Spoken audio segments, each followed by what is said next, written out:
Hello everyone. Today we're going to talk about two of the three government branches in the United Kingdom, the executive and the legislature. To start, the UK relies on a system of separation of powers. In a liberal democracy, a system of separation of powers means there is an executive, legislature and a judiciary branch. This is done to maintain a system of checks and balances in order to prevent the abuse of power between the three branches. The legislature makes the laws, the judiciary interprets the laws, and the executive enforces the law. But as said before, this video will only cover the executive and the legislative branch. The executive branch lies in the hands of the Queen but is exercised by the Prime Minister and the Cabinet.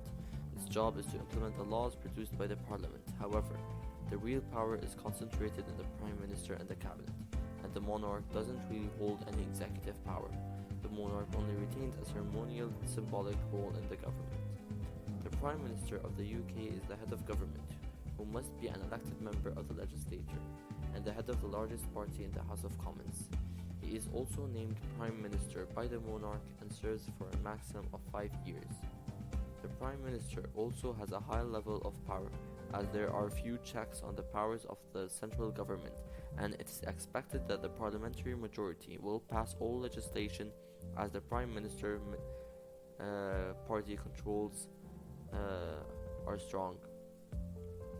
The Prime Minister selects the cabinet, maintains support of the MPs, guides the party to an agreement in a general election, appears in the legislature weekly for a televised question period where he or she must defend the government's policies and answer the MPs' questions. Prime Ministers also provide national leadership and are diplomats and world leaders. Prime Ministers can be dismissed through a vote of no confidence, which can occur when the majority of the members of Parliament decide to change the government. If such vote was successful, either the entire cabinet must resign and be replaced by a new one, or new elections must be called. Cabinets developed out of the group of experts who advise the monarch. They consist of 20 members called ministers, who must be MPs. Prime Ministers appoint leading party officials to the top of the cabinet officials. The cabinet has a few checks on powers and is responsible to answer Parliament about actions of the government they oversee.